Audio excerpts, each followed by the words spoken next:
Hello, everybody, and welcome to the Brickstop Live. This is Jason, of course, myself. You guys know me. And then, of course, we have Retro Space Coats as co-host. And Hello. hey. And we're going to be actually doing the show. We're going to kick this off, and we're going to be... hang on one second here. Had that echo for a second. Okay, we should be good now.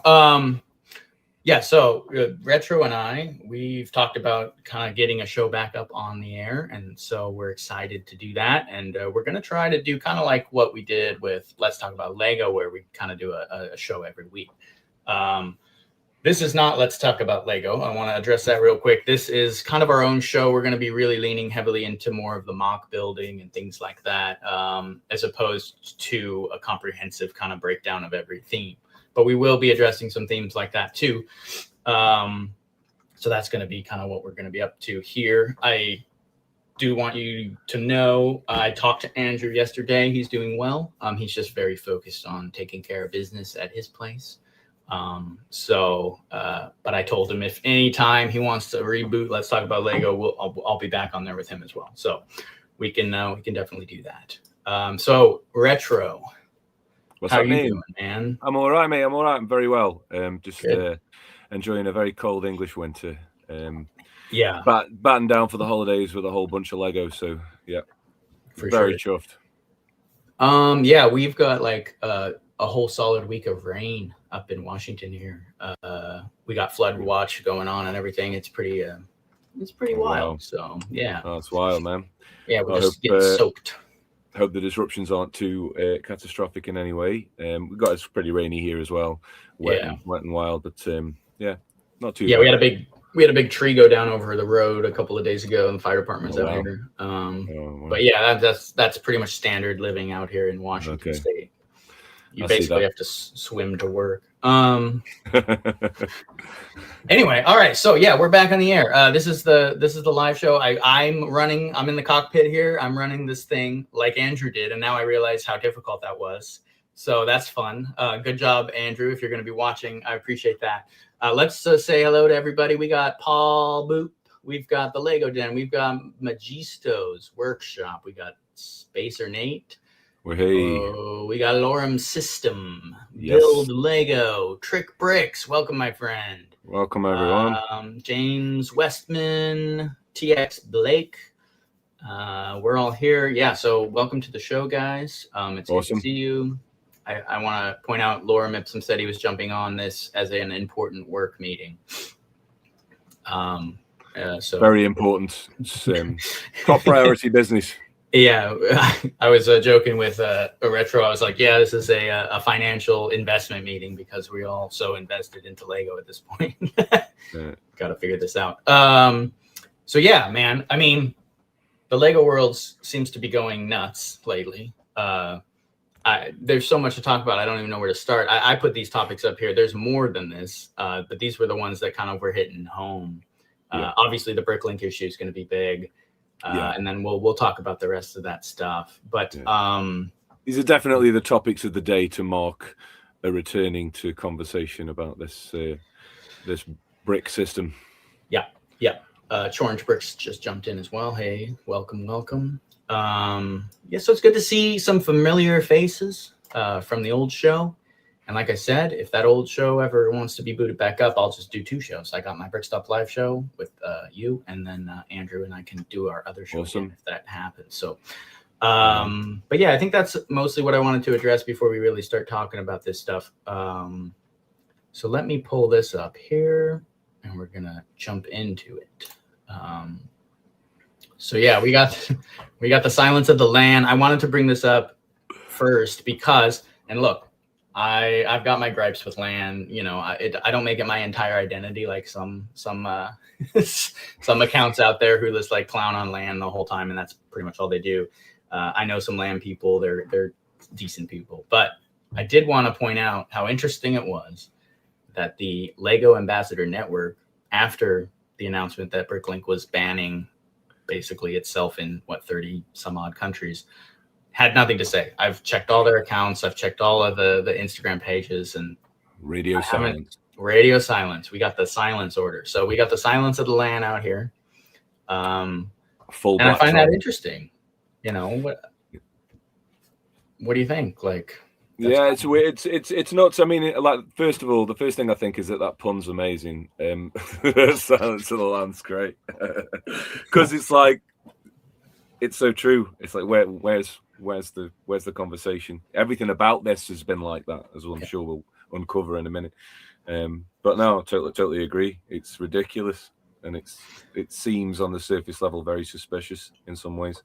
Yeah, and I mean, we all like to, you know, I mean, we'll give people the benefit of the doubt, or even companies, I suppose. But like at some point, you got to realize, like, something's off, right? Yeah, like, comes a time, like, I can understand twists and turns in the road. You know, I always presume that I don't know enough about the thing I'm talking about, so I don't, you know, jump in with both feet. But yeah, like you say, it's a series of little events and suggestions that kind of make you feel a certain way. So yeah, we'll get into it.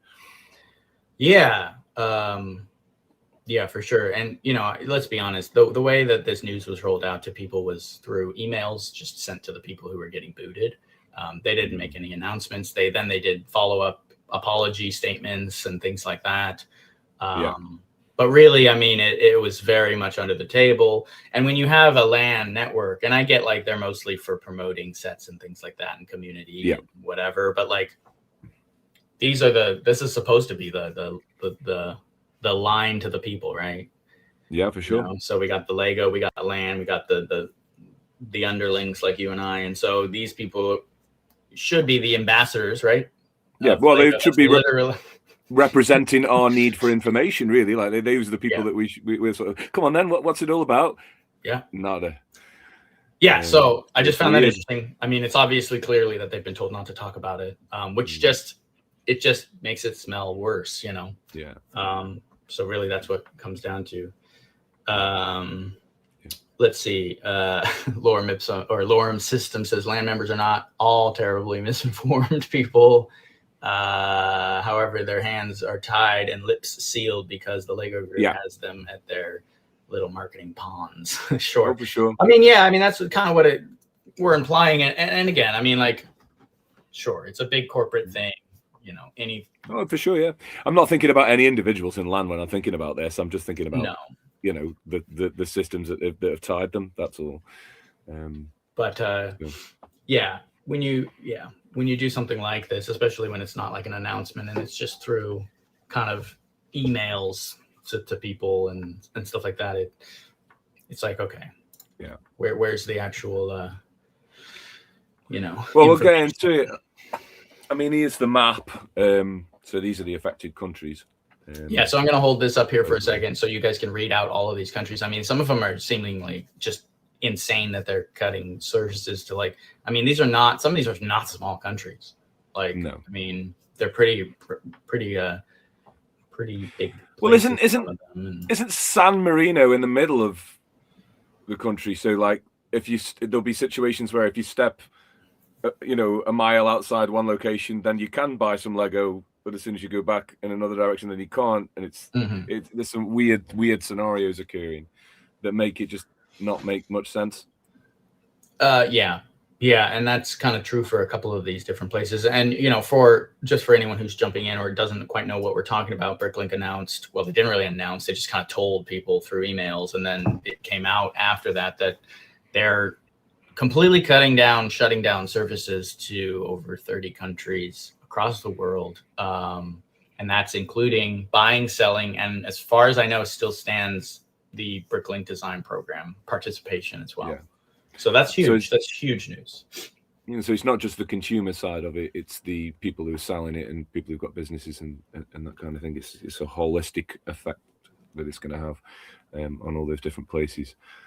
Yeah, Chorange makes a good point. Is not Greenland under Danish-run territory? I would have to look that up, but that sounds right. Here's the other thing. I just want a disclaimer, and this is for the entire show going forward for the next 100 years. This is a highly opinion-based show. We're not here to share unbiased facts and news. Everything we say will be probably biased, and that's how I like it. So I'm gonna be biased. I'm gonna say my mind, and these are all opinions. I'll say if I don't know something for sure, and you need to look that up more, I'll try to remember to do that. But like, this is all basically very opinionated stuff, and that's why I want to do this. I'm not here to share like specific details about unbiased news topics or anything like that. So No. So yeah, that is weird. I did find. I mean, Greenland. Yeah, Greenland's kind of strange. Like they're just knocking Greenland too. But yeah, Trickbrick says, too bad Lego isn't a multi-billion-dollar company that can't that could afford to keep Bricklink alive in these countries. Yeah, that's a good point. I've said that myself, I think, in a couple of comments. Yeah, it is funny that they're kind of their reason. And I did read through his response. The guy, the head of Bricklink, wrote like a response, and it was basically saying, we're going to make such awesome upgrades to this website that we can't afford to make those upgrades across all these other countries.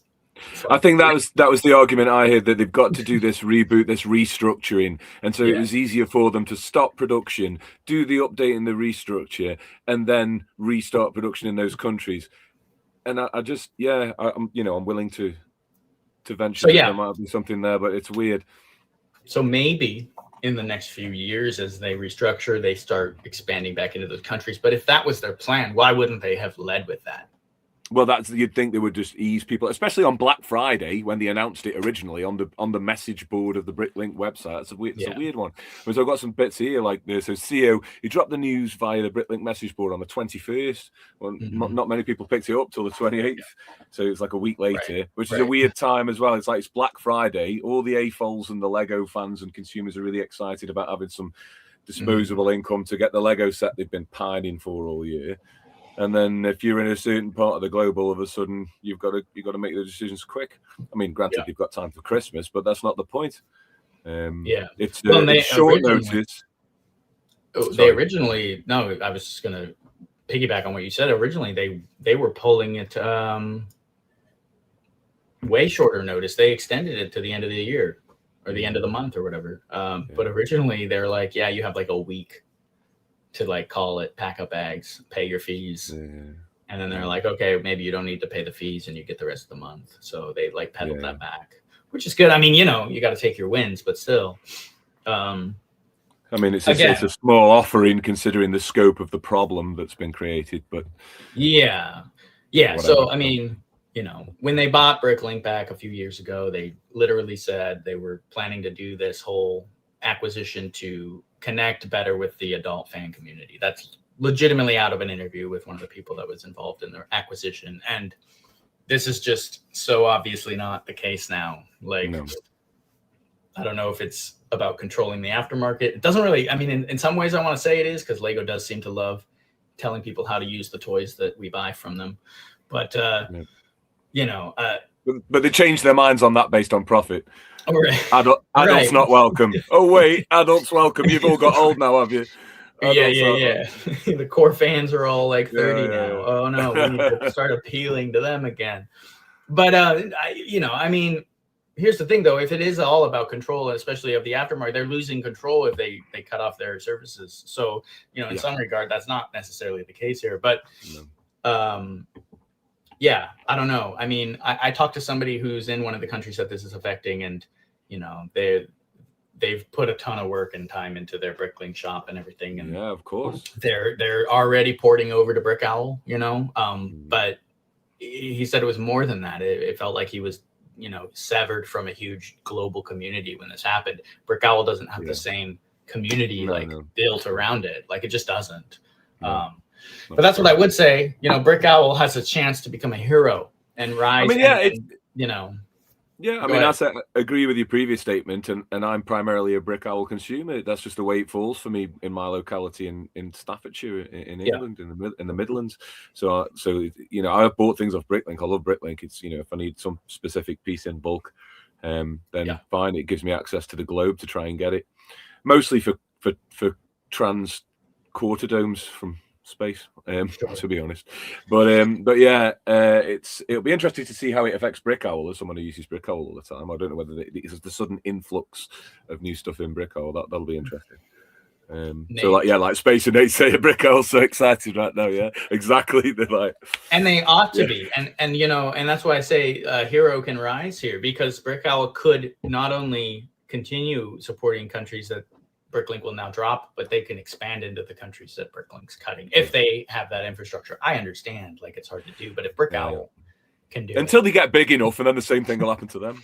Yeah, maybe we'll see. Just get encompassed into the harvester, another company. But yeah, right. We'll see. I mean, yeah, that would be crazy if Lego bought Brick Owl too. But right now, I mean, so what we can do and what we can kind of resources available for those people who are affected is Brick Owl and eBay. Yeah. You know, they're not as good, obviously, for parts as Bricklink, but they are there. And at this point, I'd also encourage people to check out like WeBrick and LetBricks, which are WeBrick are great. I've ordered from WeBrick a couple of times. It's definitely comparable. And those are alternative brick companies. They're not Lego bricks, but they are the same quality plastic. I've sampled them myself, and I'm encouraging people to do that. I'm encouraging people to find alternative ways to create the mocks that they want to do. And if that means that you have to stop supporting, you know, Bricklink, because you can't, because it's not even available now. But then find alternative bricks too that work with your, you know, work well with the Lego parts. The quality is there now. I mean, that's we have something in the questionable. We have something called Vinted over here, and it's just like an eBay. And there's loads of great cheap Lego on there at the moment as well. So, but again, it's not the Bricklink way of shopping where you're specifically filling your basket with tons of one part. But depends what you're in the game for. If you're in the game for some quirky vintage system, then there is some decent stuff on there in the UK. Okay. But it's not the point. It's not the point. It's just you know, you're already looking for all these alternatives, and like, why be in this situation when Bricklink managed it fine on their own? Initially? I think it's, you know, again, this is based on the news, based on the information we have. It seems absolutely silly that they're saying these things. You know, out of anyone in the brick world, Lego is in the position financially and infrastructure wise to be able to support this more than anyone else. And the fact that they're intending not to do that just seems crazy to me. Well, there's got to be something else behind it, but it would appear that we're not privy to that right now.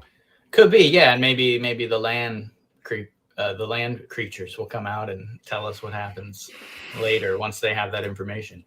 You know, and maybe it's not their place to talk about it. I mean, that's fair enough. It's not really about the land members individually. It just seems like someone's been given their orders, and. But I had to, you know, I had to drop this just because it was too good not to. Perfect. Let's see. Brick Owl is better only because you don't want to go where mostly everyone and their grandmother gets their bricks. Oh yeah, so it's got less traffic. Well, it will get more now. You know, and maybe that'll affect pricing and things like that. Paul says, can you use VPNs to connect Bricklink where it's banned in certain services in certain countries? I mean, you probably could access some of that through a VPN, but when you get to the shipping and stuff like that, they have to figure out where to ship it to you, and so they figure it out pretty quick that you're not necessarily in one of those service areas. And if you're doing like VPN and trying to participate in the Bricklink design program and you won, they'd be like, where are you at? You know, like, okay, you're not supposed like, that would be great though. That would be a great troll. That would be kind of great. Lorem says it needs an alternative Brick Owl now that all the eyes are on it. Yeah, need to stay ahead of the Lego acquisition. I mean, in a way, like, but I mean, Brick Owl, I think, is probably your best go-to. And then if you're a purist, Brick Owl is going to be the way. If you're not, LetBrick, WeBrick, these places just create huge libraries of parts similar to Bricklink. You can upload, I believe you can actually upload part lists to these websites as well. I've handled the bricks myself. I know that they're up to par as far as Lego's quality. So, you know, Lego has to grade. Oh, go ahead. Oh no, I was just going to say clutch power. They get that balance nicely. It's got the snap. It's the typical thing with clutch power. Like you get a lot of bricks that look the part, but then you start to build something with them, and they just haven't got enough clutch power. Or sometimes they clutch too well and they break your bricks when you're integrating with your normal system. So I would definitely vouch for it being in the right balance. Yeah, it seems like it works pretty well. So again, I mean, it's not going to work if you're a purist, but if you're not, that's a big option. I encourage people. There's also Macari here in the U.S. at least, and probably some other places, and then Craigslist is always a place to look for parts as well. So we're all scrambling to find alternatives for the people who have been kicked out. I mean, obviously we haven't been. But we want to be empathetic to the people that are kind of out of the system. So could have been us with a different roll of the dice. Like it's not the totally. point, is it? Like that I would be like losing my mind if it was all turned off here too. Like that'd be crazy. I would be super upset. You've got everything, dude. I know, dude. It's crazy. It's crazy. I mean, I count my blessings over here, man. Yeah. So. No, but I know what you mean. I've got my eyes on like your icons, your ideas, and your Bricklink stuff. So always holding out that something will come back in terms of the classic stuff in some sort of wave. But totally. On we wait. Yeah. So there you go. That's that. I think that's most of what we wanted to say about the Bricklink situation. Yeah. We'll see what unfolds. Yeah, we just have to follow this and see what happens. There's a lot of people, on Instagram and online advocating for this not to happen. We'll just have to keep our eyes on it and see what goes down. So for sure. Let's jump into the next thing I kind of wanted to talk about. This is kind of the direction Lego's moving with the smart brick, the rise of the smart brick. Yeah. The rise of the smart brick.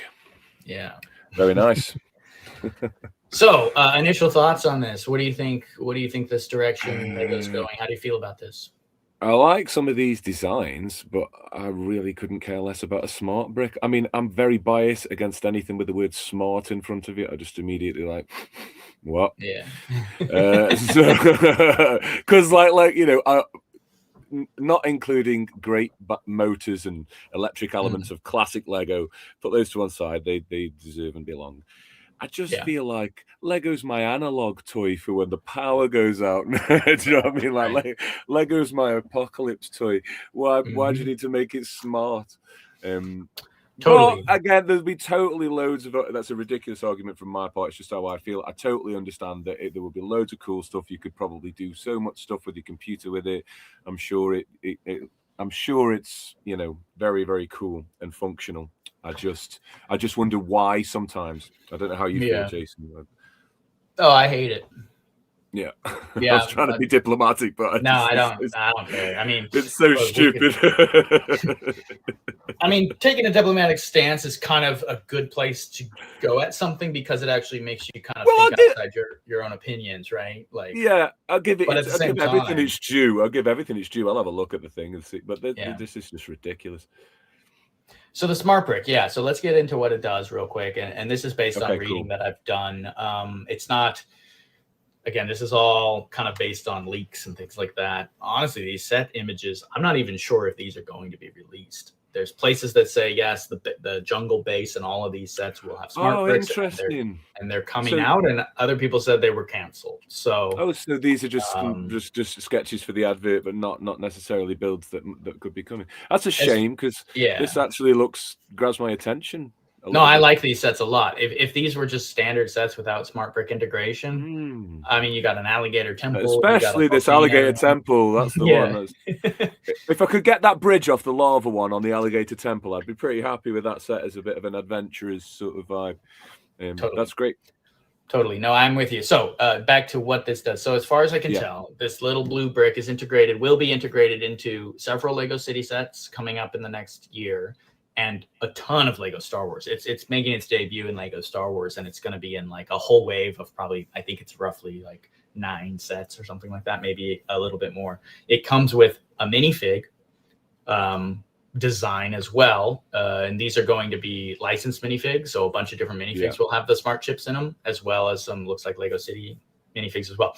And basically how it works is you integrate this thing in to the build. It's in the in the instructions, whatever. And then parts of the play features that are built into these sets will activate smart brick functions, whether it's mostly by proximity, I believe. Okay, put, right. Put the Stuff minifig next next to to it. It'll activate the sound effect for the explosion of the volcano, or the okay. or the motor, or the sound of the motor on the Yeah. on the little jet boat. Interesting. Probably lightsaber effects if you put Luke Skywalker next to it, or you put a pilot in the cockpit and it'll have a little sound bite from Star Wars, or the laser shooting sounds and stuff. Interesting. I don't really know how much like light will be activated, like lights. There may be light activation. I don't think there's much motor. Well, it's interesting because I'm guessing that when you plant that 2x4 on a plate, that's the configuration for how it reads its proximity around it straight away done, because you've locked it into the angle, and now all it's got to do is sensor array and figure out what's going on around it. So I'm guessing you'll program in the software, brick 8 across and in front is the cockpit, do all that, and then God knows. But it's interesting. It's just I assume so. I assume there will be an app. This isn't confirmed. I don't know if there will be, but I assume there's going to be an app. Yeah, and I assume the instructions and the designs of these sets will be laid out already for the configuration of the smart brick. Yes. So that when you put the guy in the pilot seat, or you run the little Explorer up the side of the mountain and it gets to the sensor and it makes the light go or whatever, like they'll already kind of be laid out in a way that'll allow the sensors to work correctly.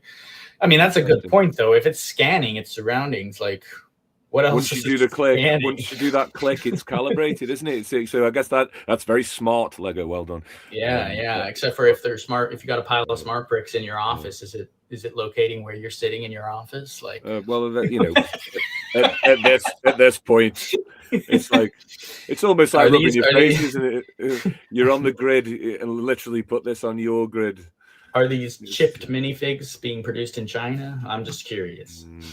And that's about us. Here we go. And that's as political as we get here on the live show. It raises a question, though. A lot of people look at it as a huge gimmick. It takes away. Obviously, this is not marketed towards adults. This is their Hail Mary to get more kids playing with Lego. However, every time they do this, they integrate tech into their sets. They take away the imaginative play and the creativity of the child interfacing with this stuff. So what is this doing? It's basically replacing the child making the sound effects with their mouth as they like fly the ship around. It's putting in sound bites instead of the kid making up a story in their head and making the little minifigs talk to each other. It makes that for you. Like whatever it is, like, why is it that whenever Lego attempts to reach the kids, it's a usurping basically the creative side of that play? They're trying to keep them up to date with the times, man. I guess, but like this is like what, wave 4 now, round 4 of bad tech integrated into Lego.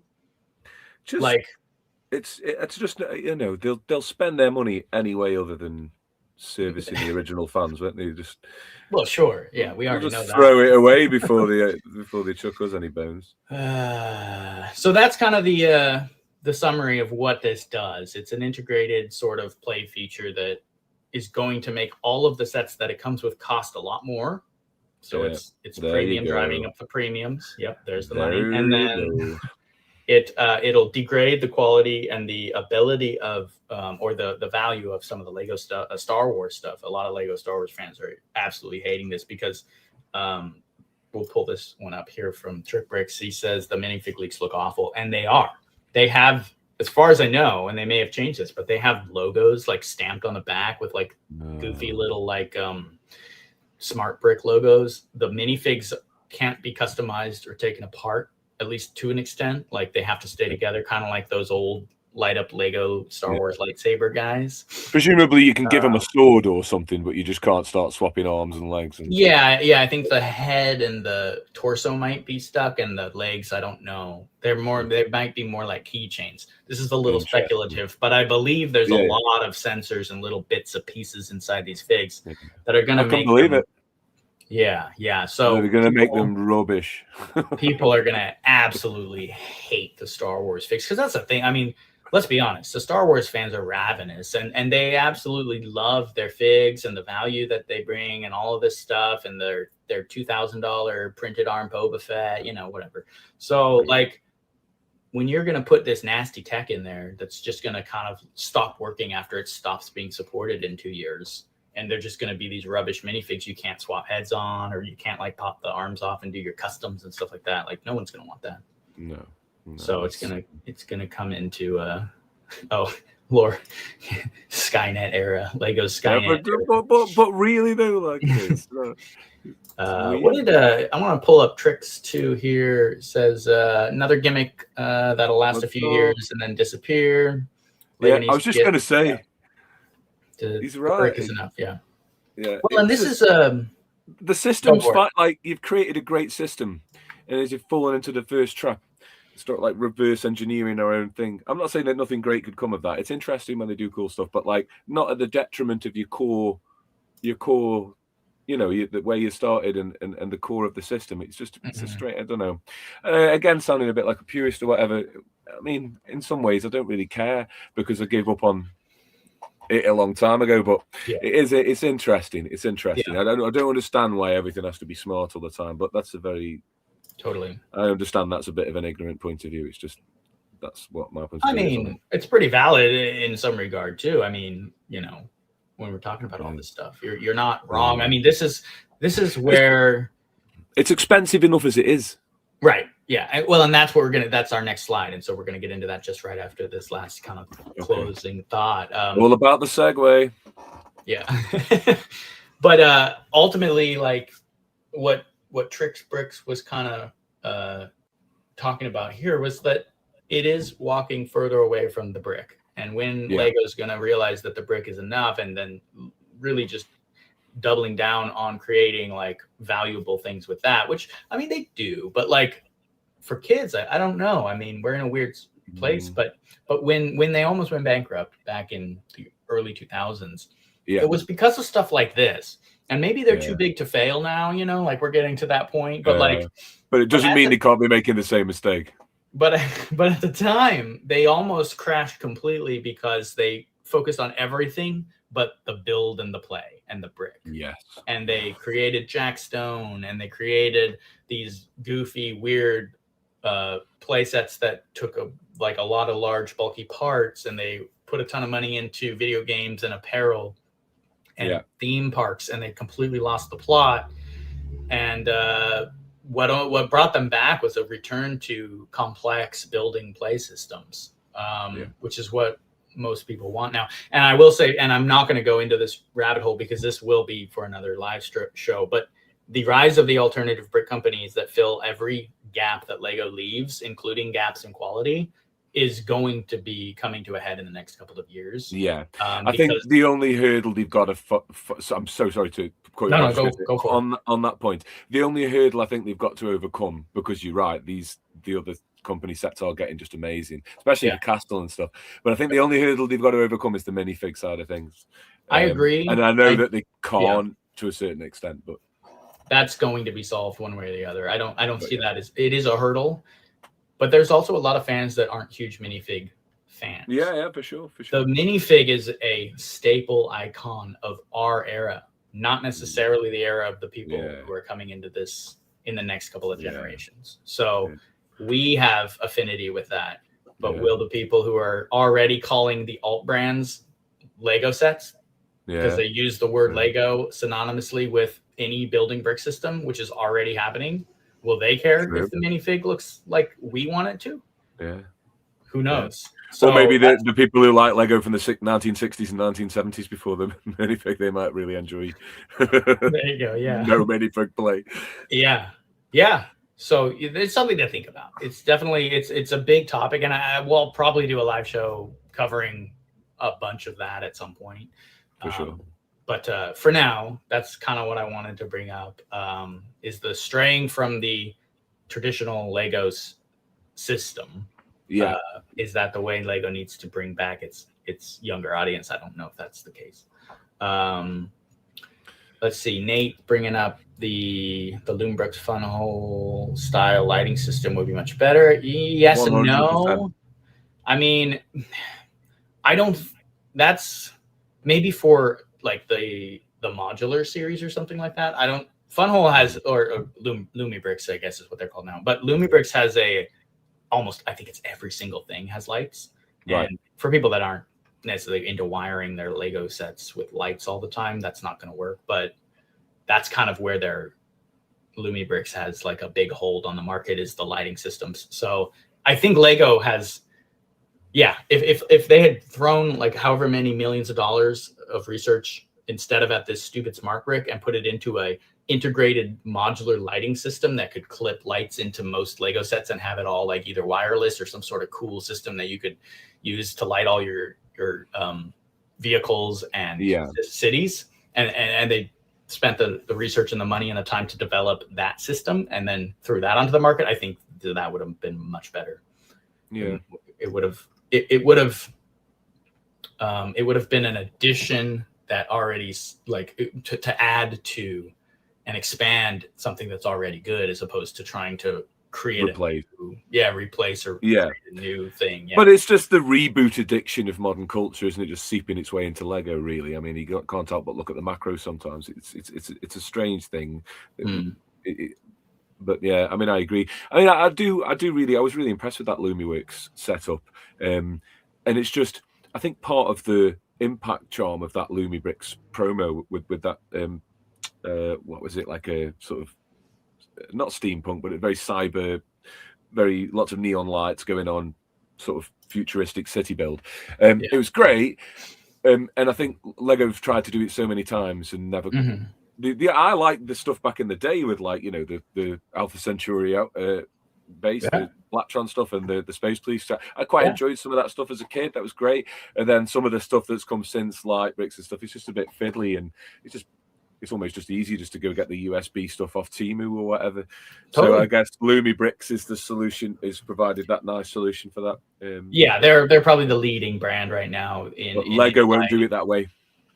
Well, I don't mean they don't need to do it the way Lumibricks does it. They can do it their own way. I just think it would have been a better cost or a better, a place to put their money and resources into. Even like you're saying, the old systems where they had 9-volt batteries in boxes, they built them into the vehicles, and you stuck the lights on top, and it had an integrative connective. There was contacts, the 2x2 and a wire and a 2x2, and you link them up, and they have to go on the specific pegs with the contacts. It was great. That's the way to do it, man. And you could make little battery boxes today that have like USB chargers instead of using 9-volt batteries. You can just charge them all up. I don't know. Like I get people want to have the lights on all the time, take it to the Lego show, leave it on the whole time. Like that's great. Anyway. Kind of like a bunny trail, but it is something to think about. I think that's a good point people brought up with the lighting. Nice one. This is interesting. Joe Hardy says, I bought tons of WeBrick, and I think it's good. Quality's even better now that they use the GoBrick exclusively. I think that's good for you, man. I've got loads of WeBrick stuff. I think it's meant. Yeah. There's some stuff like I need that Dragon Knight shield, or I need that specifically Lego bit. But on bulk, I'll get loads of WeBrick stuff. I quite enjoy it. I just it'll just go in a different place for the Lego, so I don't get it mixed up, because it depends what I'm doing. It all depends what I'm doing. But no, I agree. It's good. It's good stuff. Yeah. The Ouroboros, the snake eating its own tail, Magisto's Workshop says. Yeah. It's just going around. Galador making a return. Yeah. Smart Galador. Yeah, smart Galador. smart 32x32 raised base plates, please. Smart ramp base plates, smart Royal Knights base plates, just smart Royal Knights. I'll tell you what, that's the only way I'm going to accept smart, is if you bring back smart castles. Does the sword glow when I put it in the hand of King Richard? If it's not doing that, does the ghost actually make spooky noises? Yeah. Actually, now that I think about it, that's kind of cool. Murder sounds on the battlefield, but they won't do that. They will be. Yeah. Ooh. All right, moving on from that. That was quite an interesting. Topic. I mean, no, it's good. It's good. Smart. Gotta pull that up. Yeah, smart burps and lerps. Smart burps. Definitely. I need them to be able to build I mean, at this point, when is the Lego set just going to build itself? At this point, right? Yeah. Just push the button. It unpack. You still. just plug your laptop into your desk where all your Lego is and press render, and then the Lego just starts building itself. That'd be good, wouldn't it? Yeah. Be good for old people who couldn't do it very well. Keep them in the game. Lorem Ipsum saying the people that, no, dude, I like to say Legos. I do it on purpose. Oh, but I see what you're saying. People who are calling all of the other brands Lego. Yeah, these are like, well, so here's the thing, and then we'll talk about this $1,000 death slice. It's not that they're stupid necessarily. It's that they're younger and they don't have the affinity that we did growing up with the insane classic like marketing and like the pristine perfection of classic Lego sets. They come into this hobby and just like the Frisbee or any other toy that's synonymous now with the name as opposed to where it comes from. For instance, like Frisbee is an actual brand name, but every throwing disc is called a Frisbee, right? Yeah. So in 10 years, every building block brand, if Lego doesn't straighten some stuff out, is just going to be referred to as Legos. Yeah. I already see it happening. I've already had people like in my like community and stuff like talk to me about the Lego thing they built, some kid or something. And I'll be like, oh, that's definitely not Lego, but they don't know any better and they won't care. The brand loyalty dies with us. Yeah. It does unless they do something about that. So that's all I'm saying. Sure. No, for sure.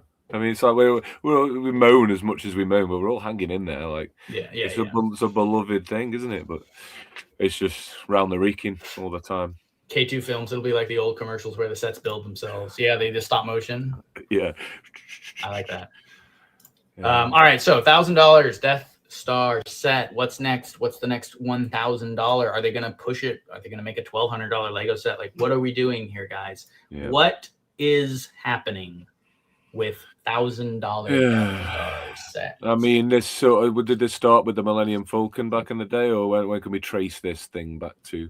Probably the UCS style sets and the big architecture ones where they were pushing $600, 400, 600, 800, right? Was the Falcon the first UCS set? Not to segue too much, but just out of interest.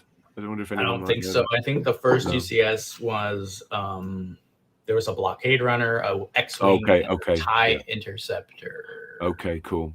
Yeah, the blockade sounds okay, interesting. Anyway, just out of interest, so just following this trail of So £1,000, and now we're down to, is it basically a slice? This one, is it like a? Yeah, I mean it's cool. A death Oreo. Yeah, literally that. I mean that's what it is. Here's the thing, though. I don't hate this set, and we're not here to really talk about. I like the levels and stuff. Yeah, we're not here to necessarily talk about the set itself. I mean, we can argue whether or not it's worth $1,000. A lot of people say no, but the set is cool. I think it's pretty interesting. It's a little different than other Death Stars. I kind of like that they made a dollhouse style play set for $1,000, like in the sense that they weren't shying away from having the play features and the charm of a system style set that is the first $1,000 set. I think that's cool, right? Like, because the original trend started with, I want the full 3D render of the design, and then maybe I take the top off or take the back off of the lid off. But so as opposed to, because some people don't like that doll's house effect where it looks great from the front, but you turn it around to another doll's house. Some people hate that. So it's interesting, like you say, they've gone full £1,000 scope, but still dollhouse. So as a Castle fan, you look at that and you think, ooh, what could be? But so I don't hate it. It's just.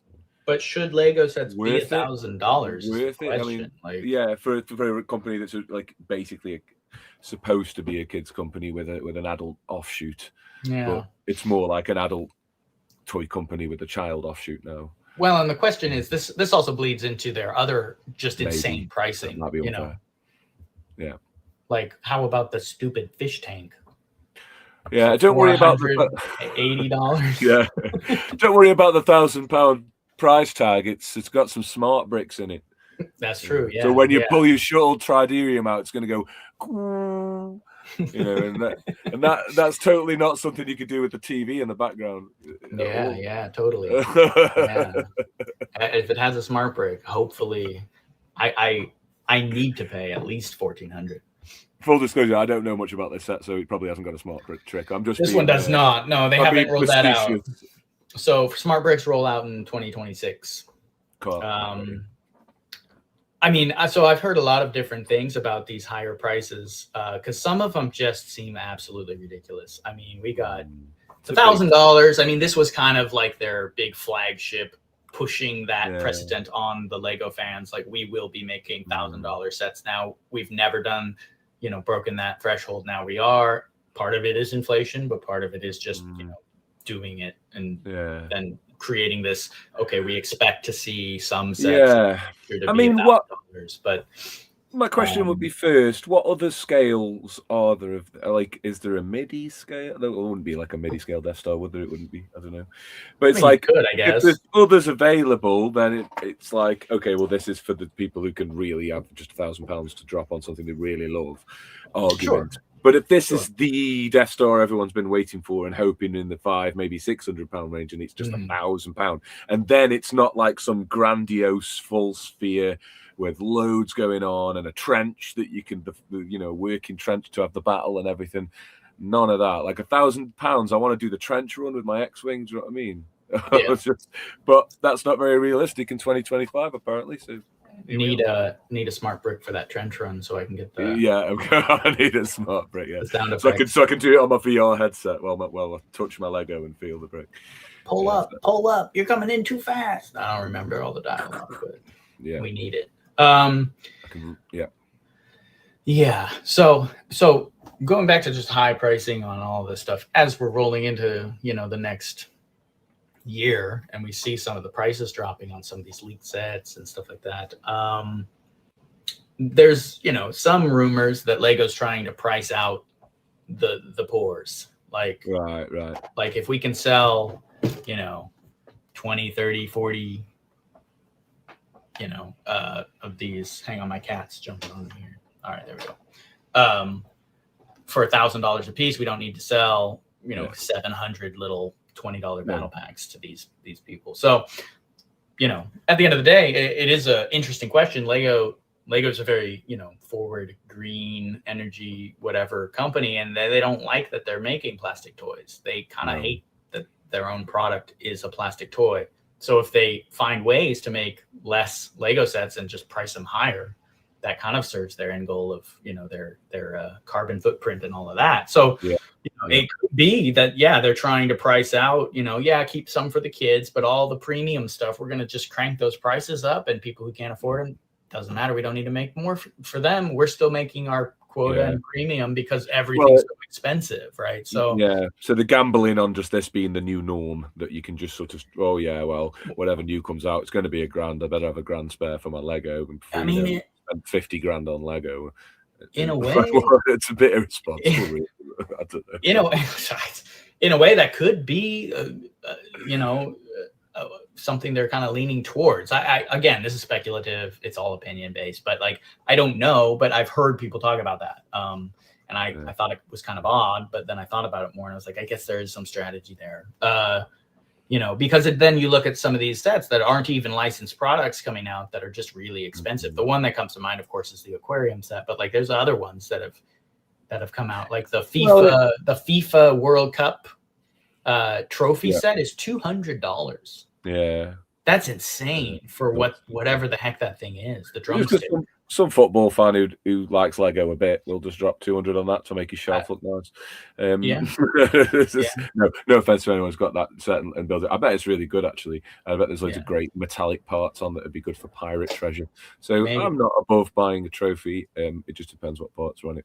But I understand. And I think this trend's a bit echoed in the Bricklink program, because you've got all these maxed parts out, maximum size. Now, obviously, sometimes if you're building the castle product of your dreams, you've got to max it out. But it's surprising. I did hear in a show recently, someone was talking about got to talk to the Bricklink the Bricklink Designer Program CEO, and he was mentioning that it's it's less likely that they will choose a lower end, a lower priced or a mid priced set for Bricklink from like maybe some of the Viking ships and the pirate ships that have been proposed and stuff. Those would be great to see, but he said that would be less likely unless it's quite a big ask for it. So yeah. Paul Boot says I don't really see a cap on how high they'll go. My issue is I'm broke, so I hate it. I mean, that's kind of fair.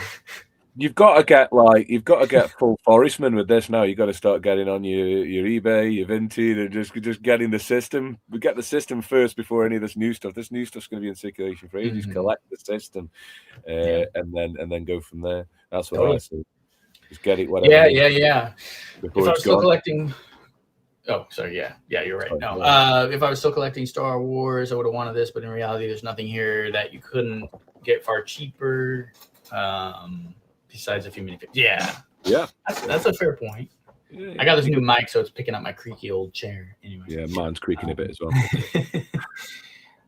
They're wasting their allotment on plastic products on the BS sets for people that would want Lego, if it didn't have something to do with they're great. Yeah. For sure. I'm interested on what Trick has to say about this because he's got an aquarium at home. Tropical aquarium is named. It's not tropical. It's a marine. It's a clear indication of how highly Lego thinks of themselves these days. They just want that word. Price, but kind of blah. Fair enough. Yeah. Well, that's a good point too. I mean, at some point, how long before people actually run out of space? And there are people. Real issue. People cycle through their collection and they sell back the stuff that they're done with. But like for real, like collectors, people who want to build up the sets and things and have the collection, like, again, it kind of falls back into these type of sets are totally, a rich person's game. They're for the wealthy. Like you're going to drop $1,000 on that and then another 1,000 on shelving. And you have those 3 spare rooms in your big house that, you can fit this stuff in for the average Lego fan, or the average American trying to pay rent. This is never going to happen. And, that's raises the question. Should it happen? Like, should people be able to buy this or not? Well, I don't know. I mean, do we deserve it? Right. Like at some point you can have that conversation as well. Maybe it's cool that it's out there for the people who can enjoy it. And there is still offerings for people who, maybe aren't financially secure enough to drop thousands of dollars on toys. Yeah. I mean, I have no issue with like there being a really high-end, top big thing that's worth a lot of money. If the other proportional, if it's represented in some other form in the other proportionate price ranges, like I just want that feeling from back in the day in the 1993, 1994, you could walk into Toys R Us, you're walking down the toy aisle, and you can't afford the Black Seas Barracuda, but you can walk out there with maybe the saloon, or the Broadsides Brig or something, and then you kind of have your sights set on that for Christmas and stuff, and there's like a natural ascension to get in your collection. That coherence is kind of gone and been replaced with really big thing that you must have, and there'll be another one next year. Off you go, like or maybe 2 that year. So it's up to what you want, isn't it? It just depends on what you want, what you're collecting, but it's just a bit much if you ask me, but there you go. Yeah, I mean, yeah. It does. It firmly places Lego in a new kind of era of for hobbies in general. I mean, it's not like people don't spend thousands of dollars on Warhammer or video games or other things. Of course, So it's up to you if you want to spend that. I guess it really becomes the PlayStation. Right, exactly, yeah. I think it comes down to it is if they price the new Gondor set at $1,000, I'm just going to be sad. I think that's really just what it comes down to. But if it's $1,000, it's going to look cool. Probably. Yeah, for sure. Like that still just looks like 500 max to me. That does. But yeah, well, this is what's inside it, but this is it's lovely. It's a lovely idea submission. That one. Yeah. So this is not what the new Gondor set will look like. This is just someone's idea of a set. I don't know how many parts this is, but I really like it. Yeah, it's pretty cool. So it's an interesting topic for sure. Yeah, we'll see. We'll see what happens in the years to come. How pricing Yeah. kind of pans out for these things. All right, so we're coming up on an hour. These live streams, I mean, I have usually enough time to go over an hour if we need to. I'm all good this end. We're not locked in. I don't think we're locked in too heavily to an hour necessarily. No, I'm good. So I got a couple of things that we still want to talk about before we call it. I want to pull up this comment by Magisto's Workshop. The price range is one thing, but the price range also rises our expectations beyond any realistic thresholds, which makes it even more frustrating from Avel's point of view. Yeah, I mean, that's a fair point, you know. Yeah. The ratio of pricing is so off right now. I wouldn't be surprised if there are more sets over 100 than under. Maybe it just feels that way. I think it does just feel that way. We always forget about all the little like Friends, Creator, and like City sets that are all kind of floating right under 50 bucks. You know, so it's not to the point where it's unaffordable completely for people to buy Lego. Like, no, these but are it's a trend it's going in, isn't it?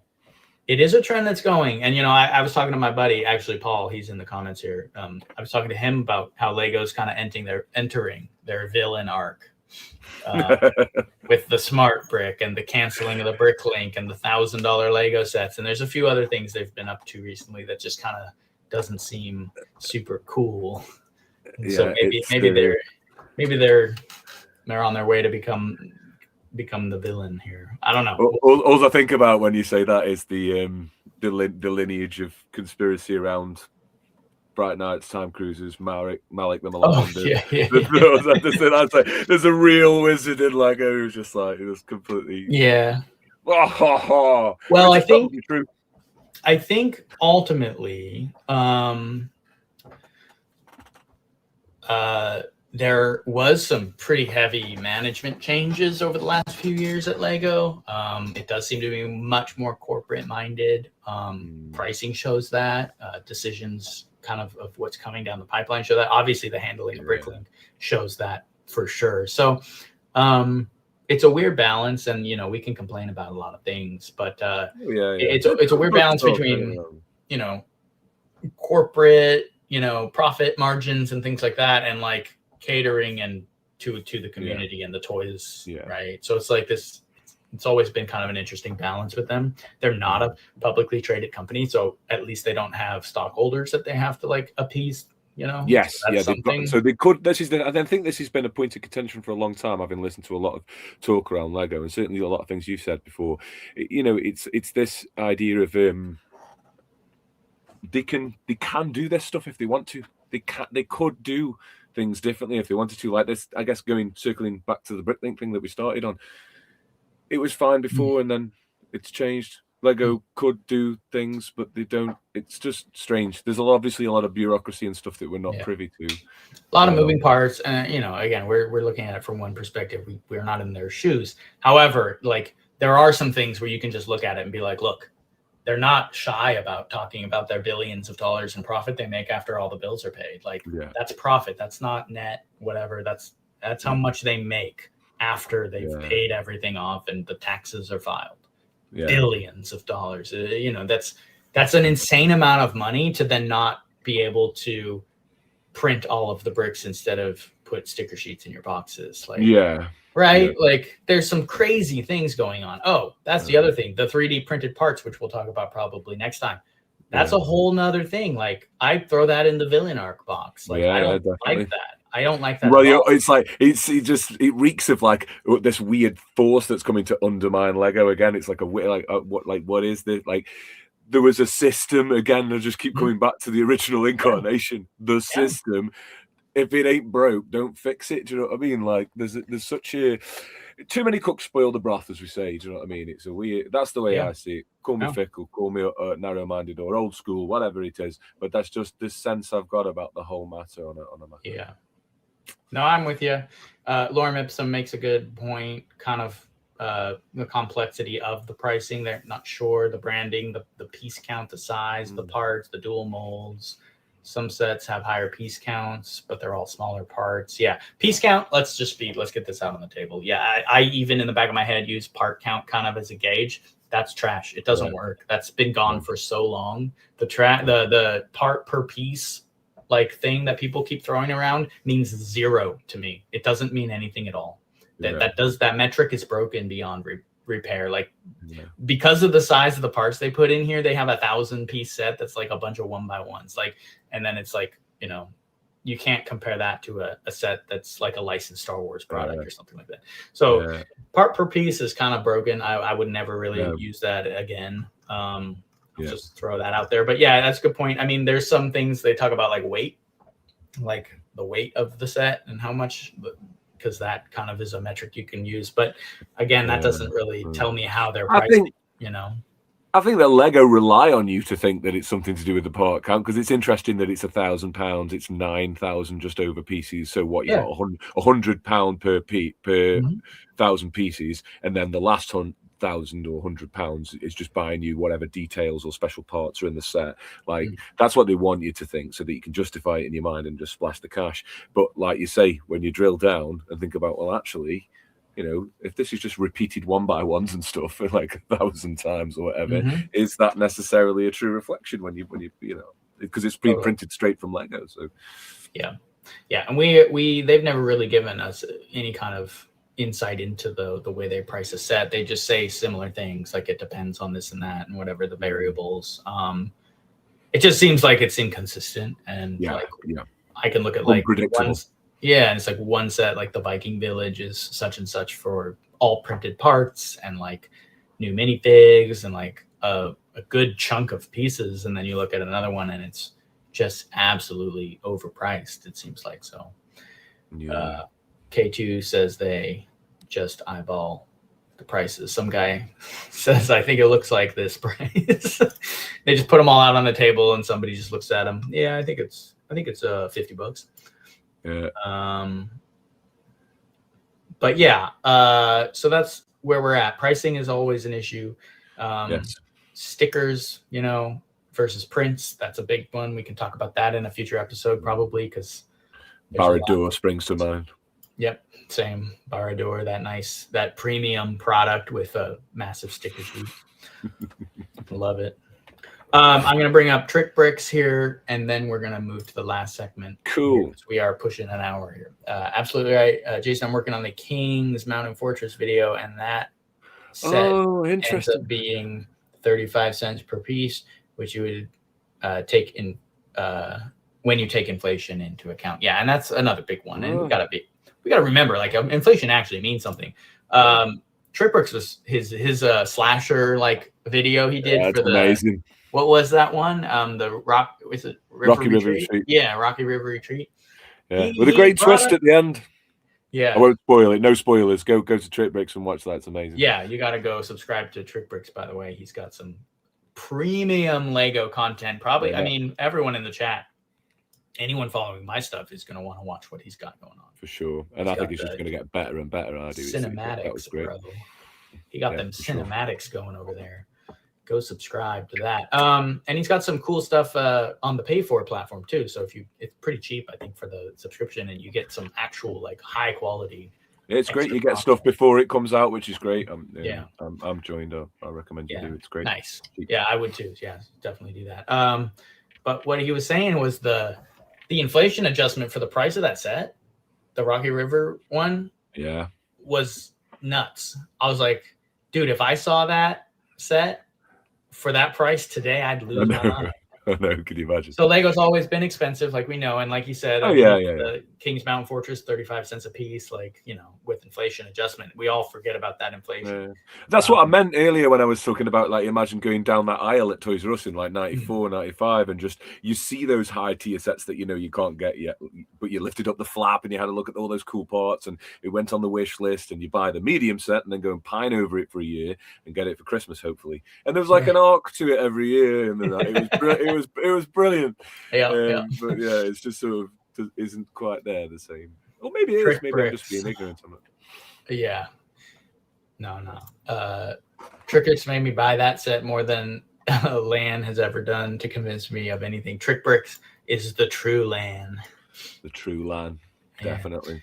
All right, so earlier I kind of mentioned, and I know some people weren't here yet and stuff like that. People be jumping in and out. But my goal with what we're doing here is we're going to be covering themes, and this is a big kind of a news episode.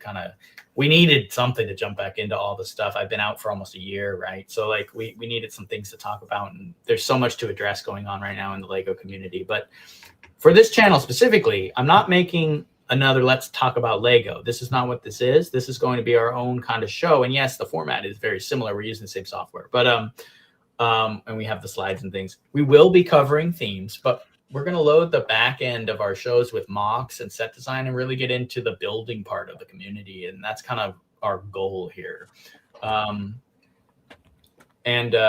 So what I'm going to do now is we're going to pull a couple of creations that Retro and I built.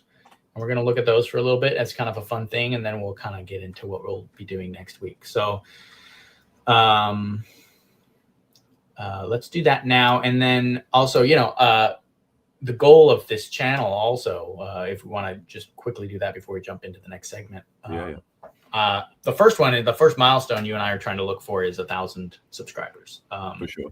We would love to monetize. We would love to be able to do this more. I would love to jump on here and we can talk about maybe doing, solo live streams. I'm not sure yet what I'm going to do. I want to start streaming more though. And if you guys are down for that, let's do it. But so like, subscribe, for this, and then we can get that 1,000 subscribers, which would then push us into, the paid for chats and things like that. If you guys want to be part of that and support us through that, that'd be awesome. So, if you can drop us a like and a subscribe, that'd be awesome. Keep the thing going. Yeah. So here is a design I did a while back. I made it in 2021 when they canceled this city set, the Crooks Hideout. This was going to be released, and Lego decided not to do it. I mean, I could see kind of why potentially. Yeah. It's a little bit out there. It's the Dynamite Factory where the Lego City Crooks are all hiding. Might give them ideas. Yeah, right. Personally, I love this. This is why I made the set, because this is based on. I should have brought up the leak image so that you can compare it, but it's really close to the original set design. And I put this together. I drew the decal there with the little bomb. That's brilliant. That was based directly on the sign that was on the leaked image as well. And I was working on an instruction manual for this too, just to kind of give back to the community from what Lego kind of took from us before it was even released. So this is a bit of a fun little build here, and there's a bunch of play features. You can see the tab on the side, the wall blows up, the water tank tower falls off. There's a couple of other features inside. Yeah. So there's a bunch of play features I added to this, and I'll try to maybe release instructions at some point. That plant part at the end, sparkling at the top of the big firecracker dynamite. Yeah, on the roof. That's inspired, dude. That's a great color choice, part choice. 10 out of 10 for that bit. That's great. I mean, again, this was pretty much I did as best I could a 1-to-1 creation of the original set design that they were going to release. So I think they did use that piece there. Oh, they did. Okay, that's a Lego move, right? Okay. Yeah, it's yeah. It's a great move. Really cool. Andy says, "Let's go," and we got Paul Boop says, "Bro, I'd build that so hard." Yeah, for sure. Yeah, I know he's a city guy. He likes the city stuff. So this is great city. This is prime city right here. This is brilliant. I especially love the curved ramped road piece outside. That's really nice for that horizontal play feature aside from the building. Also, they're really interested with the garage.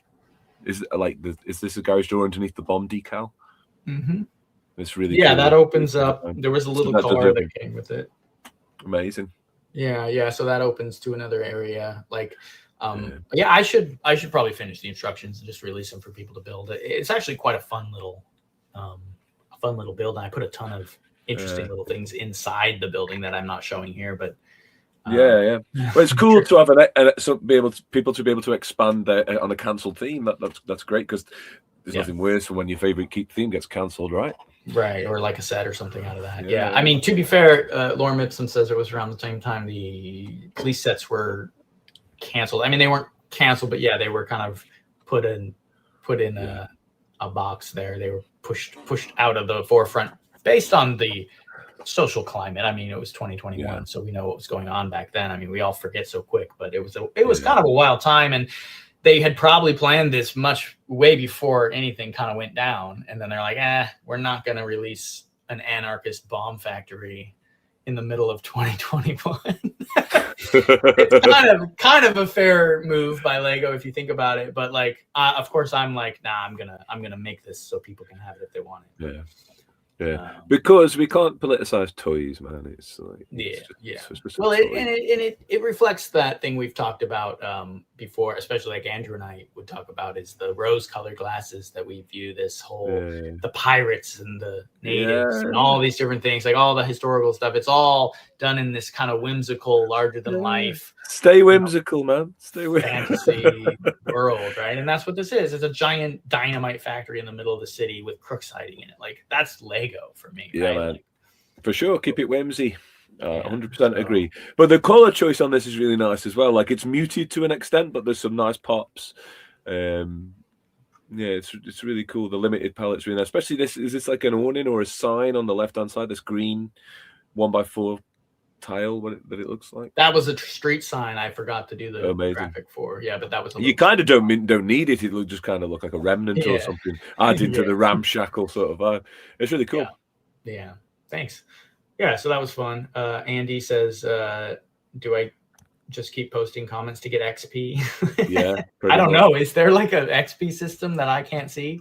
Or is that I did. I saw it earlier when I checked to see the stream thing. There was an XP point. Really? I don't know what that does. I have no idea. I don't either. But yeah, guys, get as much XP as you can get, whatever way it works. Just XP there. Farm that XP in the chat, guys. Yeah. All right, now this. Have you shown this yet to anyone? Is this which no? This is brand new. This is the follow up to the. Well, I'll tell you what the follow up to, but I'll let you reveal it first. So this is the premiere of this set, then, right? This is the first time it's ever been shown here. So we're gonna bring that up here. This is the Lavatron by Retro Space Ghost. So I'm gonna let you talk about that. Awesome, thanks, man. So this is the Igneous Explorer. This will be my follow-up post shortly on Instagram. I just thought I'd reveal today. And this is a follow-on from my Molten Core Magnetizer. I beg your pardon, Molten Core Magnetizer. So essentially, just very briefly, I just realised that after pining for the really big wheels for the Megacore, but them being so expensive, I've got enough for 2 Megacores, including the actual Megacore I've got. So I've only got 6 extra, really. So I can't make a whole bunch of big tanks, but they do come in orange. And after racking my brain of how to sort of do it for a while, I thought, well, I'll just make one. I'll choose some colors. I'll just hold that still for a second. Yeah, there you go. So I'll make one. And this has been on my Instagram for people who see there. It's got some of the classic space stickers on some of the 2x3 33 slips there. I'll just hold that a minute. Anyway, essentially that's got all the same features as the Megacore. And I realized orange is really cheap, so I just get a load of orange. I had a big surplus of orange, and they were all kind of very space compatible parts. So I just started making this thing. I wanted a mothership. Obviously, I really like the Explorians. I really like the Explorians mothership. And I guess it's kind of like a bit of subconscious influence from that here. And I'll just extend the wings. So this is this one that's on screen in the flesh. So this is the Igneous Explorer. And essentially, all I was trying to do is kind of create like a mobile base, if you will. So the thing is modular. It will come apart, so you can take the front off. And that's its own thing. And then you can also take the back off, which is kind of like the radar and engine section. And then the middle compartment just holds that 4-wheeled vehicle there inside. So when you split it all into its modular sections, you can kind of arrange it on your table like a little bit of a mini base, I guess. I've been kind of into making small versions of some of the bases. So that's the story behind that one, really. Lavatron themselves as a faction Well, we've got Ice Planet, and as far as I'm aware, there wasn't anything for fire, so I was trying to figure out a way to use orange. So I just figured I'd use that to represent fire, and Lavatron just came to me, and then the rest kind of fell into place. So I might make a few more in the wave. I might do a follow up to this, but this is kind of them. This is their mothership. But yeah, it's quite modular. That takes some time just to figure out how to do that properly. But yeah, thanks, Magisto's Workshop. I appreciate that, mate. Yeah, I do. I love working in Bricklink, but I do try and make physical models as much as I can. Make more space in real life than anything, because the bricks are just always there. If it's a castle, it's a few weeks long logo project, so that takes a bit longer. But yeah, thanks, Tricks Bricks. I appreciate it. And yeah, just how do you incorporate orange? And another thing I should probably say, a big influence for this and a few other models that you'll see with this kind of art background, they're quite heavily inspired by some of the prototype space Lego material that was sort of been leaked over the years. Some things that never made it, like prototype space themes with using trans red and trans orange in different ways, other than like Ice Planet, etc. Maybe pairing them with greens and blacks and stuff. So yeah, I like to see some of our favorite palette mixed around a bit in terms of lenses and slope pieces and stuff like that. So that's kind of where this one came from. Yeah, for sure. No, I love this whole faction. This is so cool. I mean, it's right up my alley, obviously. Like, for sure, we both like to do the alternative factions and things like that. So this is great. Yeah, I love that you've got multiple ships and vehicles in this color scheme. Yes. Yeah, we got a bunch of comments. I just throwing them at you here. So yeah, we sure. kind of ran through them here just to let you see the love for that build. Yeah, it has a little rover. Someone else jumped in the chat for a second there. Jeremy said, yeah, he kind of misses the days when Lego had alternative builds and instructions along with those mini comic strips. Totally, yeah, I'm with you there for sure. Got a little bit of a cheapo Temu 1x1, 2x2 light brick in there. Being as we're talking about smart bricks, this is as smart as it gets, just to see you can plant them in different places and you can do some cool stuff. But yeah, it's a big boy. I guess just one last thing I'll show, because I don't want to spend too long on this. We've definitely a little bit over the time task, but that's cool because it's kind of our first one back. Well, my first one ever. So you can join the very back to the very front and miss out the middle, which makes a really nice kind of front angles, kind of that's you miss out that elongated kind of Explorians vibe that's more like a frigate, and then you come to something a bit smaller. I should also mention, this is all real Lego, apart from these are trans normal yellow, not trans neon green from Blacktron. These are trans yellow, like the old school yellow antennas, and they don't exist, but I managed to get a guy on Temu on AliExpress to just send me a bunch of those, and the clutch value is good, the colors very comparatively the same, so I just have those for the exception of prototype based mocks. That's when I don't mind reaching a little bit out of the universe there, but other than that, it's all normal pieces, and of course the logo is stickers. Totally. I love that, man. No, it looks great. I like the little logo on there. That's awesome. Trans neon or the trans normal yellow antennas. I mean, see, I obviously don't have a problem with third-party stuff at all. I don't go out of my way to collect piles of it, but like if you're gonna do like a little detail like that where Lego doesn't provide, that's what some of these, these websites, especially I think Let Bricks was really big into. Is it Let Bricks? No, it's the other one. There's another one. WeBrick. I remember WeBrick. I think is the one that really would provide those old like door clip hinges and like prong hinge pieces that Lego just don't make anymore, or like antennas and colors that don't come out. I did do a WeBrick order for the normal door shutter in medium stone grey, which we know is light bluish grey. But yeah, I got a couple of hundred of those from there just because I needed to have them for like future proofing, because I've got so many of the normal doors collected, right, and window shutters and stuff. But you use quite a lot of those with the kind of mocks that I know that you and I are into, castle wise or western wise, whatever. So I just wanted to make sure I was future proofed with something in grey, because that can be a bit sticky on the aftermarket and the Brick Owl. But apart from that, like, I try not to dip in. If I physically can't get it because of my location or it's stupid expensive, then maybe I'll dip in. But apart from that, I just try and keep the system. And I certainly don't mix them in my organization. I know that they're separate when I pull them away. I'm there with you, man, for sure. Like, sweet man. I dabble a little here and there, you know, and I've got my favorite, you know, place where we mentioned K-Town Bricks. And well, you can do it too, because I think I sent you a few of these yellow antennas when I sent you that book. So you can do a few of these. You sent me a little pile of them. The option is there if you ever do a little message interceptor base or something. It could happen for sure. Michael DeSouza Cruz jumping in. Hey, missed the beginning. Yeah, well, you missed most of it. We're going to wrap up in a second here, but I'm happy to see you in here. And he says, glad to see you back, Brick Stop. Yeah, thank you. Yeah, we're back. We got Retro Space Coats as co-host, and we'll be doing that in the future. We're also going to be bringing in guests just like we did before. You know, and someone mentioned way earlier up in the comments, I don't even know if they're here still, if we would go back and do Let's Talk About Lego with Brick Monarch. And I said I've reiterated a couple of times that, yeah, I'm perfectly happy to jump back into that show if he ever boots it up again, and I'll do my show with Retro here, and I'll do a show with Andrew as well. So there's only one Monarch, man. It's true. Legend, it's true. And that content belongs on that show. No one does it better. We're doing something a little bit different with this one, right? Yeah, and that's why we're digging into the mocks here, and then we're gonna kind of lean heavily into that moving forward. So I hope that's something you guys are interested in seeing. And you know, we appreciate all the feedback. Definitely drop the comments. Farm that XP. Lorem Ipsum's an XP god at this point. He's been dropping comments the whole time. We appreciate that.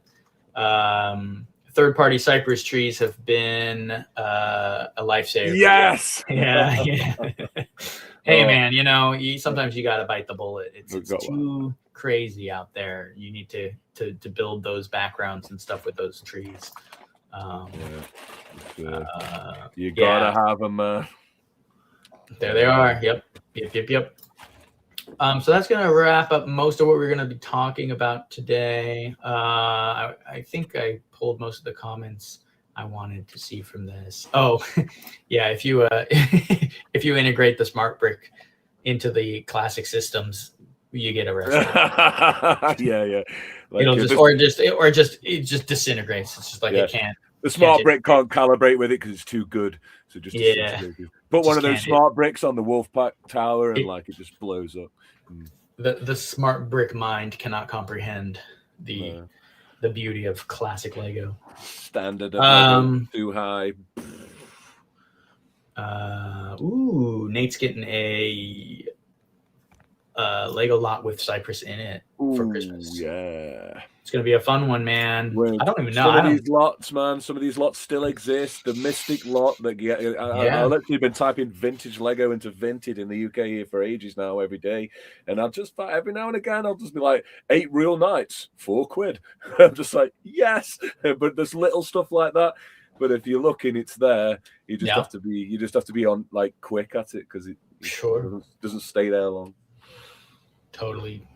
I mean, yeah, we've all copped a couple of nice little orders here and there. I was looking through my eBay history from like 2017, 2018, man, before everything got like 7 times more expensive. Yeah. It was crazy. I had some steals back then.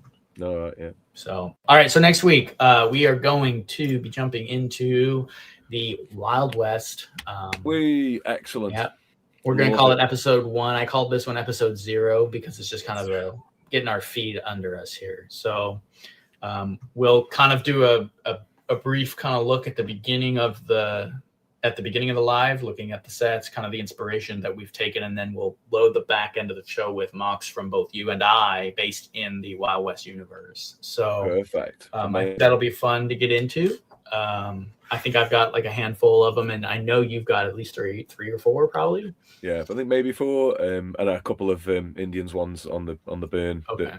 Yeah, so we'll do an Indian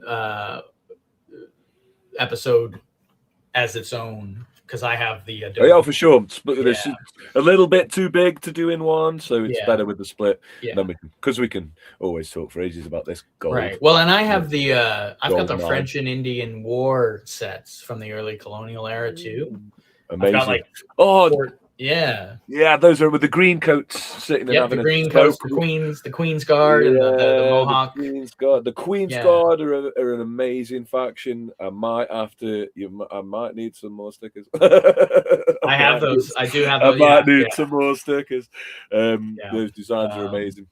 It's really good. Really good. I'd love to see one of those up on the big screen here and talk about it. That'd be amazing.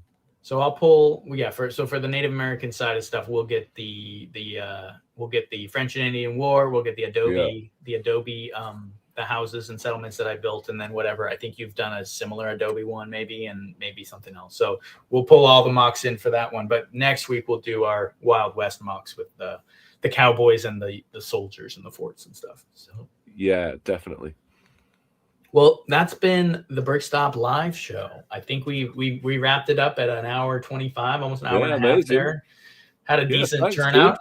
It was good to see you guys. Like I said, share the video, like the video. If you like this, go ahead, watch it back. It can kind of run like a podcast. So I know people have listened to it like driving to work and stuff, and I appreciate that. So we'll be back next Monday. Awesome. Yeah, it's been awesome. Stoked to have been on. Thank you very much. Yeah, thanks so much for joining me. It's been meant. Yeah, thanks, Jason, for organising a return to some conversation around the golden age of LEGO. It's time to come back to the stage, man. There's too much going on. There is a lot going on. Lots to talk about. Right. Nice one. Take it easy, guys. Have a good week, and we will see you next time. Peace. Nice one.